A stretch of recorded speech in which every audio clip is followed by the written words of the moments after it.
اسی جہاد کے تعلق سے ایک ورڈ جس کو اسلامک جہاد کہا جاتا ہے، اور اسلامک جہاد کو میڈیا بھی کافی ہوا دیتا ہے، اس میں اسلام کا نظریہ اس پر کیا ہے؟ دیکھیں، اسلامک جہاد کا ترجمہ لوگ کرتے ہیں ریلیجس وار.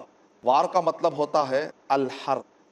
اس کو وہ لوگ کہتے ہیں کہ بھئی الحرب المقدست. تو لوگ کہتے ہیں ان دا نیم آف ریلیجن، جس کو چاہے مار دے سکتے. تو ہم کہیں گے ایسا نہیں، ہے؟ ایسی بات نہیں. کیونکہ لوگ کہتے ہیں بھئی یہ جو جہاد کیا ہے، دراصل یہ ایک ریلیجس وار. تو ہم کہیں گے جو بھی ریلیجن کو نہیں مانتا اس کو قتل کر دو. یہ تصور اسلام میں نہیں.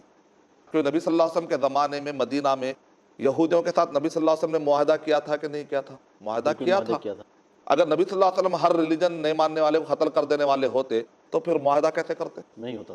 نبی صلی اللہ علیہ وسلم نے صلح حدیبیہ میں صلح کی کہ نہیں کی؟ اور جی. نبی اکرم صلی اللہ علیہ وسلم مکے کے وقت پر معافی کا اعلان کر رہے ہیں. اس کا جی. مطلب یہ نکلا کہ نبی صلی اللہ علیہ وسلم سامنے والے کو زندہ چھوڑ رہے ہیں کہ قتل کر کے مردہ چھوڑ رہے ہیں؟ زندہ چھوڑ رہے ہیں. زندہ معافی کا چھوڑ رہے مطلب ہیں. تو آزاد کرنا ہے. تو اگر ریلیجن کی بنیاد پر لڑائی جھگڑا ہے، یعنی اس بنیاد پر کہ سامنے والا نہیں مانتے قتل کر دو، جی. اگر وہ مانا ہوتا تو فتح مکہ میں نبی صلی اللہ علیہ وسلم کبھی معاف نہیں کرتے تھے، بلکہ کہتے ان سب کو چن چن کر مار مارو دو. جائے. اصل میں جہاد کے اندر کیا ہوتا ہے؟ ظالم کے ہاتھ کو پکڑا جاتا ہے. اصل ٹاپک اس کے اندر ہوتا ہے ظلم. جی.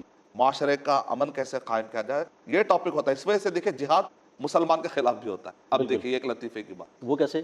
اس کو ذرا جہاد تفصیل سے سمجھائیں تھوڑا سا. جہاد جو ہے لوگ سمجھتے ہیں اچھا مجاہدین اگر کہیں پر ٹیم بنائی گئی تو ان کا کام غیر مسلم کو مارنا میڈیا بتاتا. ہم کہتے ہیں مجاہد کا مطلب ہوتا ہے کہ ضرورت پڑنے پر جہاد تو مسلمان کے خلاف بھی ہو سکتا ہے. اوکے. اب ایک آدمی پوچھے گا کہ بھئی کیا مسلمان کے خلاف بھی جہاد ہوتا ہے؟ ہاں بھئی ہوتا ہے. کیا آپ کو نہیں معلوم؟ ابو بکر رضی اللہ تعالیٰ عنہ جب خلیفہ بنے اور کچھ مسلمان زکوٰۃ نہیں دے رہے تھے تو ابو بکر رضی اللہ تعالیٰ عنہ نے کیا کہا؟ واللہ لأقاتلن، اللہ کے قسم میں ضرور قتال کروں گا ہر اس آدمی کے خلاف جو نبی صلی اللہ علیہ وسلم کے زمانے میں زکوٰۃ دیتا تھا لیکن آج زکوٰۃ نہیں دے دیتا رہا. ہے. زکوٰۃ مسلمان دیتا ہے کہ غیر مسلم؟ مسلمان ہی دیتا ہے. مسلمان دیتا ہے. تو مسلمان زکوٰۃ ادا نہیں کرے گا تو ابو بکر رضی اللہ تعالیٰ کہہ رہے ہیں میں اس کے ساتھ کیا کروں گا؟ جہاد کروں گا. تو اس سے کیا پتا چلا کہ جہاد اور قتال جو ایک مسلمان کے خلاف بھی ہوتا ہے. سچائی اس کے کا لیے ہوتا ہے. ہاں، یعنی اس کا مطلب کہ کہ ریلیجن کی بنیاد پر جو بھی ریلیجن نہیں مانے گا اس کو ہم مار دیں گے، یہ تصور جس کو ہولی وار کہتے ہیں.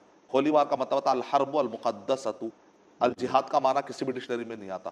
اسلام میں الحرب المقدست کا کوئی تصور نہیں ہے. ورنہ پھر مسلمان کے خلاف جنگ کیوں ہوتی تھی؟ کیونکہ یہ وہ مسلمان ہیں جو زکوٰۃ ادا نہیں کر رہے. کیونکہ یہ ایک ظلم کی ایک شکل ہے. زنا، چوری، ڈکیتی، ریپ، اگرچہ کہ وہ مسلمان کرتا ہے، مسلمان شراب پیتا ہے تو اس کی ایک سزا ہے، مسلمان اگر تہمت ڈالتا ہے تو اس کی ایک سزا ہے. تو مسلمان کو سزائیں کیوں دی جا رہی ہیں؟ کیونکہ معاشرے کے اندر سے ظلم ہٹانا، چاہے وہ مسلمان ظالم ہو چاہے غیر مسلمان ظالم ہو. تو جہاد کا ٹاپک مسلم غیر مسلم نہیں ہے. جہاد کا ٹاپک ہے ظالم اور مظلوم، چاہے وہ ظالم مسلمان ہو چاہے وہ ظالم غیر مسلم ہو. یہ نہیں دیکھا جائے گا کہ مسلم ہے یا غیر مسلم، یہ دیکھا جائے کہ ظالم کون ہے، اس کا ہاتھ پکڑا جائے.